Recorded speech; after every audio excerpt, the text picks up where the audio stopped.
Hello students, कैसे हैं आप सभी लोग। उम्मीद करते हैं आप सभी लोग अपने घरों पे ठीक होंगे। और आज मैं आपके सामने लेके आ रहा हूँ बच्चों, आपको एक नोटिफिकेशन की जानकारी मैं देने जा रहा हूँ, जो है SSC Delhi police executive constable two 2020। ठीक है, कहने का मतलब है दिल्ली पुलिस में कांस्टेबल की वैकेंसी है बच्चों ये। ठीक है, और जिसका मेन एग्ज़ाम जो कंडक्ट करा रहे हैं वो करा रहे हैं आपका एसएससी डिपार्टमेंट। ठीक है, स्टाफ सिलेक्शन कमीशन। अब इस एग्ज़ाम में क्या क्या जानकारी मैं आपको दे रहा हूँ, क्या क्या कब ये एग्ज़ाम का फॉर्म निकला है, कब इसकी एग्ज़ाम की लास्ट डेट है, कब कब इसका एग्ज़ाम होगा, कितनी फ़ीस है, ये बेसिक जानकारी, क्या इसका पैटर्न होगा एग्ज़ाम का, वो मैं सारी जानकारी आपको देने जा रहा हूँ इस लेक्चर में। ठीक है बच्चों, तो आइए स्टार्ट करते हैं। एसएससी ने बच्चों दिल्ली पुलिस में एग्जीक्यूटिव कांस्टेबल 2020 में वैकेंसी निकाली है। टोटल नंबर ऑफ़ वैकेंसी हैं बच्चों आपकी 5846। ठीक है, 5846 वैकेंसी। ठीक है बच्चों, जिसमें मेल कैंडिडेट की वैकेंसी है 3902, फीमेल कैंडिडेट की है 1944 वैकेंसी। बहुत सारी वैकेंसी है, कोई प्रॉब्लम नहीं है, कोई टेंशन नहीं है। ठीक है, उसके बाद एप्लीकेशन आपकी स्टार्ट हो चुकी है 1 अगस्त से, और आज जैसे कि है आपका 4 अगस्त, तो कोई प्रॉब्लम नहीं है, भर सकते हैं सभी लोग। लास्ट डेट है आपकी 7 सितंबर। एग्ज़ाम डेट आपकी बहुत इंपॉर्टेंट है। एग्ज़ाम है आपका बच्चों 27 नवंबर 2020 से 14 दिसंबर 2020 तक। ठीक है, तो लगभग अभी आपके पास पूरे 4 महीने हैं। ठीक है ना, पूरा अगस्त, सितंबर, अक्टूबर और नवंबर में भी 27 के बाद है, तो आप इजीली प्रिपरेशन कर सकते हो बच्चों इसके। ठीक है, कैसे कर सकते हैं वो मैं सारी चीज़ बताऊंगा। फ़ीस जो है बहुत कम फ़ीस है, ज़्यादा फ़ीस नहीं है। 100 रुपीज़ जनरल कास्ट के लिए, ओबीसी के लिए और एससी एसटी के लिए कोई फ़ीस नहीं है, और गर्ल्स के लिए। दूसरी बात, एज क्या है, एज 18 साल से 25 साल तक की एज जो है बच्चों, इसमें एज जो है 18 ईयर टू 25 ईयर। ठीक है, 18 से 25 साल तक की एज के जो कैंडिडेट एससी कैंडिडेट हैं उनको 5 साल की छूट है, एसटी कैंडिडेट को 5 साल की छूट है, ओबीसी को 3 साल की छूट है। ठीक है, अब आती है मेन बात इसके एग्ज़ाम की। ठीक है ना, कि सर एग्ज़ाम पैटर्न क्या होगा। तो बच्चों दिल्ली पुलिस कांस्टेबल का जो एग्ज़ाम होगा ये होगा आपका टू फेज़ का एग्ज़ाम। कौन कौन से 2 फेज़ सर, एक तो होगा इसका रिटन एग्ज़ाम, एक होगा फिज़िकल। और बच्चों पहले आपको फोकस करना है इसके रिटन एग्ज़ामिनेशन पे। ठीक है बच्चों, रिटन एग्ज़ामिनेशन का क्या पैटर्न होने वाला है, क्या बुक्स होंगी, आपको बुक्स कौन सी लेनी चाहिए, किस बुक से पढ़ना चाहिए, वो सारी ही चीज़ मैं इस लेक्चर में आपको बताने वाला हूँ। ठीक है, आप सुकून से सुनते रहिए बस। ठीक है, फिजिकल, आपको फिजिकल पे जब ज़्यादा फोकस करना है जब आपका रिटन क्लियर हो जाएगा, क्योंकि रिटन क्लियर होने के बाद भी कम से कम आपको 2 मंथ्स का टाइम मिलेगा फिजिकल क्लियर करने के लिए, और उस टाइम पे आपको कोई बुक्स नहीं पढ़नी, केवल और केवल अपना फिजिकल पे ध्यान देना है। ठीक है, लेकिन पहले आपको पहली सीढ़ी पे चढ़ना है जो कि है रिटन एग्ज़ामिनेशन। ठीक है बच्चों, अब कुछ बच्चों का सबसे बड़ा कन्फ्यूज़न क्या चल रहा है, सर कौन सी बुक से पढ़ना है, सर दिल्ली पुलिस में कांस्टेबल की वैकेंसी आ गई, पढ़ना किस बुक से है सर, बहुत डिफ़िकल्ट लग रहा है। तो बच्चों सबसे बड़ी बात मैं आपको बता दूं, और सबसे सिंपल, कि ये जो एग्ज़ाम है वो आपका कंडक्ट करा रहा है एसएससी, और इसमें जो आपके एलिजिबिलिटी है वो है 12th क्लास। ठीक है ना, अब एसएससी जो भी एग्ज़ाम कंडक्ट कराता है उसका पर्टिकुलर एक सिलेबस होता है जो मैंने लिखा हुआ भी है। ठीक है ना, reasoning, math, computer, GK, current affair. ठीक है, अब इसमें आपका सीजीएल के एग्ज़ाम से हाई लेवल का क्वेश्चन एक भी नहीं आएगा। हालांकि ये एग्ज़ाम आपका 12th बेस एग्ज़ाम है, तो इसमें क्वेश्चन मैक्सिमम जो आएंगे वो आपके CHSL बेस्ड क्वेश्चन आएंगे। सीजीएल के यदि आप क्वेश्चन कर लेते हो तो आपका बेस स्ट्रॉन्ग हो जाएगा, अदरवाइज़ सारे ही क्वेश्चन इसमें बच्चों आपके CHSL बेस्ड आने वाले हैं। ठीक है, तो सबसे पहले तो अपने माइंड में से ये चीज़ क्लियर कर लीजिए, सर कहाँ से इसका एग्ज़ाम होगा, कौन कराएगा, डिफ़िकल्ट होगा, सिंपल होगा, कैसे क्वेश्चन आएंगे। तो इसका एग्ज़ाम कराएगा बच्चों आपका एसएससी। नॉर्मली एसएससी, जो भी बच्चा है एग्ज़ाम की तैयारी कर रहा है, उस हर बच्चे ने एसएससी का कोई ना कोई एग्ज़ाम दे रखा है, और एसएससी का एग्ज़ाम बहुत ज़्यादा डिफ़िकल्ट नहीं होता, जिस तरीके से आपका IBPS बैंकिंग का होता है, ठीक है, LIC का होता है, और आपका RBI का होता है, SBI का होता है। बैंकिंग रिलेटेड कोई भी एग्ज़ाम बहुत डिफ़िकल्ट एग्ज़ाम होते हैं, difficult in the sense time से डिफ़िकल्ट होते हैं वो। ठीक है, टाइम कम होता है, लेकिन एसएससी से रिलेटेड कोई भी एग्ज़ाम डिफ़िकल्ट नहीं होता, क्योंकि उसमें एक्स्ट्रा टाइम होता है बहुत ज़्यादा। बाकी एग्ज़ाम में बैंकिंग के में 60 मिनट का टाइम होगा, इसमें 90 मिनट का टाइम होगा, यानी कि 1.5 घंटे का उतने ही क्वेश्चन करने का। एक बात। दूसरी बात, केवल और केवल आपका एसएससी में 2 ही, यदि आपको इसका क्वेश्चन बैंक ना मिले प्रीवियस ईयर, तो आप एसएससी के सीएचएसएल के क्वेश्चन लास्ट ईयर के और सीजीएल के क्वेश्चन भी यदि आप कर लेंगे तो भी मोर देन इनफ होगा। ठीक है। अब आता है आपका एग्ज़ाम पैटर्न। एग्ज़ाम पैटर्न बच्चों आपका 100 मार्क्स के क्वेश्चन है, इसमें 100 ही क्वेश्चन आएंगे। कितने क्वेश्चन किसके आएंगे? जीके और करंट अफेयर से आपके 50 क्वेश्चन आएंगे, 50 मार्क्स के। ठीक है। रीजनिंग के 25 क्वेश्चन, 25 मार्क्स। मैथ के ओनली 50 क्वेश्चन, केवल 15 क्वेश्चन मैथ्स के आने हैं। कंप्यूटर के 10 क्वेश्चन, 10 ही मार्क्स। और इस तरीके से 100 क्वेश्चन 100 मार्क्स के आएंगे, और टाइम होगा आपका 90 मिनट, जो कि है 1.5 घंटा। ठीक है बच्चों। मैक्सिमम एग्ज़ाम में जो टाइम मिलता है 100 क्वेश्चन को करने का, वो मिलता है बच्चों आपका 1 घंटे का, लेकिन इस एग्ज़ाम में आपका जो मार्क्स टाइम है वो है आपका 1.5 घंटा। ठीक है। अब आती है नेगेटिव मार्किंग की बात। नेगेटिव मार्किंग बेस्ड एग्ज़ाम है बच्चों ये, बिल्कुल नेगेटिव मार्किंग बिल्कुल होगी। कितने की होगी? 1/4, यानी कि 0.25। यदि आपका एक क्वेश्चन गलत होता है तो आपके 0.25 नंबर डिटेक्ट हो जाएंगे, यानी कि 4 क्वेश्चन यदि आपके गलत हो गए तो 1 नंबर आपका पूरा कट हो जाएगा। ठीक है। दूसरा, नॉर्मलाइजेशन है सर? बिल्कुल है, नॉर्मलाइजेशन एग्ज़ाम है। सर नॉर्मलाइजेशन का मतलब क्या होता है? जो भी एग्ज़ाम बच्चों, जो भी एग्ज़ाम मल्टी शिफ्ट एग्ज़ाम होते हैं उन सभी में नॉर्मलाइज होते हैं। सर नॉर्मलाइजेशन में क्या प्रोसेस होता है बच्चों? नॉर्मलाइजेशन का मतलब होता है कि वहाँ पे आपकी एक्यूरेसी देखी जाती है। सर एक्यूरेसी कैसे देखी जाती है? एक स्टूडेंट ने यदि 100 में से 70 क्वेश्चन अटैम्प्ट किए और उसके 40 क्वेश्चन गलत हैं, तो उसकी एक्यूरेसी बहुत कम हो गई। एक लड़के ने 60 क्वेश्चन अटैम्प्ट किए और 60 में से 58 क्वेश्चन उसने सही किए, तो उसकी एक्यूरेसी यानी कि नंबर ऑफ़ करेक्ट क्वेश्चन ज़्यादा हो जाते हैं। इसी चीज़ को बोलते हैं एक्यूरेसी। तो बात ये नहीं होती कि आप कितने एक्स्ट्रा क्वेश्चन कर रहे हैं, बात ये होती है आपने जितने अटैम्प्ट किए उसमें आप मैक्सिमम कितने नंबर क्वेश्चन, कितने ज़्यादा से ज़्यादा क्वेश्चन ठीक करते हो। तो इसी चीज़ को बोलते हैं बच्चों एक्यूरेसी। ठीक है। अब आती है सिलेबस की बात। बच्चों इन 50 मार्क्स में आपका जो जीके है, करंट अफेयर है, कम से कम करंट अफेयर आपकी 20 मार्क्स की आएगी। और सर करंट अफेयर कितने महीने की पढ़ी जाती है?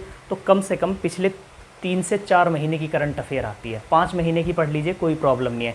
जैसे नवंबर से एग्ज़ाम होगा तो नवंबर से पहले महीने की, ठीक है, अक्टूबर, सितंबर, अगस्त और थोड़ा सा कुछ कोरोना के टाइम की सारी, फेब में कोरोना का कुछ हुआ था स्टार्टिंग, मार्च में बजट वगैरह के सारी चीज़ें पढ़ लेना। तो ये सारी चीज़ें आपको पढ़नी पड़ेगी करंट अफेयर की, क्योंकि करंट अफेयर कम से कम आपका 20 मार्क्स का आएगा।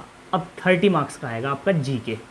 अब आप जीके के लिए सर यहाँ पे कोचिंग कर लें, वहाँ पे, पहली बात तो बच्चों ये है कि कोचिंग कहीं पे स्टार्ट है नहीं, तो बिना बात किसी कोचिंग में जाकर अपना टाइम बर्बाद करने की कोई ज़रूरत नहीं है, क्योंकि ऑनलाइन क्लासेस एक से एक चल रही हैं। तो आप ऑनलाइन क्लासेस का भी हेल्प ले सकते हैं। और इस एग्ज़ाम की मैं सबसे बड़ी खासियत बता दूं बच्चों आपको, इस एग्ज़ाम में आप बिल्कुल भी डरने की ज़रूरत नहीं है। आपके पास जो बुक्स हैं आपको केवल उन्हीं की प्रैक्टिस करनी है। ठीक है। रीजनिंग, सर रीजनिंग में क्या आएगा? रीजनिंग हमने जो भी सिलेबस मैंने लिखा हुआ है बच्चों आपको रीजनिंग का, आप मेरे चैनल पे जाके मेरा पहला लेक्चर देख लेना रीजनिंग का। जो मैंने सारा सिलेबस लिखा हुआ है, verbal reasoning, non verbal reasoning, सारा उसी में से आएगा। एक भी चैप्टर आपका बाहर नहीं आएगा बच्चों उसमें, आप बिल्कुल भी टेंशन ना लें। तो रीजनिंग का सिलेबस पूरा का पूरा हम टोटल सिलेबस आपको कराने वाले हैं रीजनिंग का। ठीक है। जिसमें कि रीजनिंग के मैंने 3 चैप्टर आपको करा भी चुका हूँ। सबसे पहले कराया एनालॉजी, फिर क्लासिफिकेशन, फिर कोडिंग डिकोडिंग। ठीक है बच्चों। उसके बाद आता है मैथ्स। मैथ्स में बच्चों को बहुत डर लगता है, तो इस वजह से मैथ के इस बार क्वेश्चन कम कर दिए हैं एसएससी ने। ठीक है। अब सर मैथ में तो सिलेबस बहुत ज़्यादा है, तो सर क्या पढ़ना है? तो बहुत ध्यान से सुनना मेरी एक बात। मैथ में आपके 2 पार्ट्स में डिवाइड है मेरे सिलेबस में, अर्थमेटिक और एडवांस। अर्थमेटिक बच्चों आपका पूरा आना है, जिसमें CI, SI, percentage, profit loss, time and work, time and distance, boat and stream. ठीक है। ये सारे क्वेश्चन आते हैं। अर्थमेटिक कंप्लीट पढ़ना है आपको। और एडवांस में केवल और केवल एक चैप्टर पढ़ना है बच्चों आपको। सर क्या एडवांस पूरा नहीं आएगा? बिल्कुल भी नहीं आएगा। एडवांस में केवल और केवल आपको बच्चों पढ़ना है, एडवांस में नंबर सिस्टम। क्या पढ़ना है? नंबर सिस्टम, बस। सर मेंशुरेशन नहीं आएगी, बिल्कुल नहीं आएगी। सर ज्योमेट्री नहीं आएगी, बिल्कुल नहीं आएगी। सर ट्रिग्नोमेट्री नहीं आएगी, बिल्कुल नहीं आएगा, कुछ भी नहीं आएगा। केवल और केवल एडवांस में आपका नंबर सिस्टम आएगा, ठीक है। सर कंप्यूटर आपका 10 मार्क्स का है। कंप्यूटर में आप कोई भी बुक ले लेना, CCC की जो प्रिपरेशन की बुक होती है, किसी भी बुक सेलर से मिल जाएगी 100 रुपीज़ तक की CCC की बुक ले लेना। WWW, HTML और इन सभी की फुल फॉर्म आपको याद होनी चाहिए, ठीक है ना। इनपुट डिवाइस क्या होती है, आउटपुट डिवाइस क्या होती है, ठीक है, रैम रोम, ठीक है, ये सब चीज़ें आप पढ़ लेना। 10 नंबर का आपका यहाँ हो जाएगा। तो 50 मार्क्स का पेपर बच्चों आपका ऐसा है जिसे आप केवल और केवल 1 महीने या 2 महीने में बहुत ईजिली तैयार कर सकते हो। मैथ, रीजनिंग और कंप्यूटर, और यहाँ से आपको मिलेंगे 50 मार्क्स, पूरा का पूरा 50 मार्क्स, ठीक है ना। यदि आप जीके और करंट अफेयर आप इतने से अच्छे से करते हो और यहाँ पे आपको 20 मार्क्स मिलते हैं, तो 50 + 20 होते हैं बच्चों आपके 70 मार्क्स। अब आप ये देखिए, इन 30 मार्क्स में से, इन 30 मार्क्स का जो होगा ये पूरा टोटल जीके, जिसमें हिस्ट्री भी होगी, ज्योग्राफी भी होगी, आपका इंडियन कॉन्स्टिट्यूशन भी होगा, इकोनॉमिक्स भी होगी, उसमें सारी चीज़ें होंगी।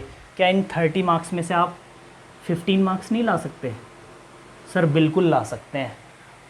ये लीजिए, इट विल बिकेम 85, और इससे ज़्यादा मेरिट जानी नहीं है बच्चों आपकी। तो ये एग्ज़ाम केवल और केवल आपको डराने के लिए है कि आप कभी डर रहे हो कि सर दिल्ली पुलिस का एग्ज़ाम है, कांस्टेबल का एग्ज़ाम है, डिफ़िकल्ट आएगा, ऐसा आएगा। बिल्कुल भी नहीं आएगा डिफ़िकल्ट। सारे के सारे एसएससी के क्वेश्चन आएंगे। एसएससी में केवल और केवल आपको ही, यदि आपको दिल्ली पुलिस का प्रीवियस ईयर मिल जाता है किसी भी पब्लिकेशन का, आप ले सकते हैं। यदि आपको पब्लिकेशन का प्रीवियस ईयर नहीं मिलता किसी का भी, तो आप CHSL और SSC के प्रीवियस ईयर के क्वेश्चंस पर फोकस करें, केवल और केवल पिछले 5 साल के क्वेश्चनों पे, ठीक है बच्चों। कोई टेंशन नहीं है बिल्कुल भी। ये सारा आपका दिल्ली पुलिस के कांस्टेबल का मैंने आपको पैटर्न बताया है। रीजनिंग टोटल हम पढ़ाने वाले हैं आपको। मैथ में पहले अर्थमेटिक हम आपको कंप्लीट कराएंगे। एडवांस में केवल एक ही चैप्टर आना है, वो है आपका नंबर सिस्टम। अर्थमेटिक जैसे ही आपका कंप्लीट हो जाएगा, हम तुरंत के तुरंत आपका नंबर सिस्टम करा देंगे। कंप्यूटर की यदि आप बोलोगे तो मैं कंप्यूटर की क्लासेस आपकी करा दूंगा अपने किसी भी फ्रेंड से, ठीक है ना। तो इतना काम मैं आपका पूरा का पूरा कंप्लीट कराऊंगा अपने चैनल पे, ठीक है। रही बात करंट अफेयर की मैं आपको कोई ना कोई PDF या बुक बता दूंगा, आप उससे पढ़ लेना, या कोई हम आपको ऐप बता देंगे। और ये वाला जीके आप किसी भी बुक से पढ़ लेना, सिंपल से सिंपल बुक से। तो बेसिकली बच्चों, आपको इधर उधर कहीं भी भागने की ज़रूरत नहीं है। आप अपने सुकून से घर पे बैठिए, और हमारे चैनल को आपने सभी ने सब्सक्राइब किया होगा, और आप पढ़ना स्टार्ट कर दीजिए। डेली एक क्लास हम आपको रीजनिंग की कराएंगे, एक क्लास हम आपको मैथ की कराएंगे। पहले हम रीजनिंग और मैथ का सिलेबस कंप्लीट करा देंगे, और उसके बाद हम आपको कंप्यूटर की क्लास कराएंगे। यदि हमारा फ्रेंड बीच में ही अवेलेबल हो जाता है तो हम आपको कंप्यूटर की भी क्लास करा देंगे, ठीक है बच्चों। बिल्कुल भी घबराने की ज़रूरत नहीं है। ये 50 मार्क्स को आपको डरने की ज़रूरत नहीं है। 20 मार्क्स कम से कम आपके करंट अफेयर के आने हैं, जिससे आपको किसी टीचर की ज़रूरत नहीं है पढ़ने की, ठीक है। आई होप आप सभी लोगों को ये समझ में आ गया होगा। और कल से हम आपकी क्लास स्टार्ट कर देंगे फिर दोबारा से। रक्षाबंधन की छुट्टी पर सभी लोग बिज़ी रहे होंगे, ठीक है, और सभी लोगों का रक्षाबंधन अच्छे से मना भी होगा, उम्मीद करते हैं। आप सभी लोगों को समझ में आ गया होगा। सबसे ज़्यादा कन्फ्यूज़न बच्चों को यही था, सर किस लेवल का एग्ज़ाम आएगा। केवल और केवल 12th लेवल का एग्ज़ाम है। SSC कंडक्ट करा रहा है। प्रीवियस ईयर CHSL देख सकते हैं, प्रीवियस ईयर CGL के क्वेश्चन देख सकते हैं, ठीक है बच्चों। दूसरा आपके माइंड में था, सर रीजनिंग कहाँ से पढ़नी है। कोई ज़रूरत नहीं है बुक की, हम आपको करा देंगे। उसके बाद हाँ, एक चीज़ और, हम अब जो भी चैप्टर आपको कराएंगे हम उसमें मैक्सिमम क्वेश्चन आपके 2 ही टाइप के क्वेश्चन हम कराएंगे, 2 ही एग्ज़ाम पे बेस्ड। पहला SSC बेस्ड क्वेश्चन, और दूसरा हम आपको कराएंगे रेलवे बेस्ड क्वेश्चन। तो जो बच्चे हमारे ऐप से, हमारे चैनल से रेलवे की तैयारी कर रहे हैं, उनकी भी प्रिपरेशन होगी। जो बच्चे हमारे बैच से दिल्ली पुलिस की प्रिपरेशन कर रहे हैं, कांस्टेबल की, उनकी भी प्रिपरेशन हो जाएगी। और मैं आपको पहले भी बता चुका हूँ, मेरा कोई भी चैनल, कोई भी लेक्चर पेड लेक्चर नहीं है। सारे के सारे लेक्चर आपके लिए फ्री चैनल है, ठीक है। बस आपसे हमारी इतनी गुजारिश है कि आप हमारा चैनल ज़्यादा से ज़्यादा लाइक कीजिए, उसको सब्सक्राइब कीजिए, और उसको ज़्यादा से ज़्यादा अपने फ्रेंड्स को भी शेयर कीजिए। क्योंकि सभी लोगों को पता है ये वो टाइम चल रहा है, ना तो आप कहीं बाहर निकल सकते बच्चों, कोचिंग के लिए, और ना ही कोई कोचिंग क्लासेस अभी ओपन हुई हैं। तो इसीलिए आपको अपने टाइम को यूटिलाइज़ करना है। तो आप अच्छे से अपने मोबाइल को लीजिए, सभी के पास मोबाइल है, उसमें आप हमारे चैनल को सब्सक्राइब कीजिए और हमारे चैनल से सारी चीज़ें कीजिए। विदिन मंथ, 1 महीने में आपका रीजनिंग ख़त्म हो जाएगा। ठीक है बच्चों, रीजनिंग में कोई ज़्यादा नहीं है, हम आपको फास्ट कोर्स कराएंगे अब। ठीक है, तो इसी के साथ आज के लेक्चर में केवल इतनी ही जानकारी देने के लिए मैंने आपको आया था। ठीक है, कल से हम आपको फिर से रीजनिंग और मैथ का एक एक लेक्चर डेली डाला करेंगे। ठीक है, आज के लिए इतना ही। थैंक यू, टेक केयर बच्चों।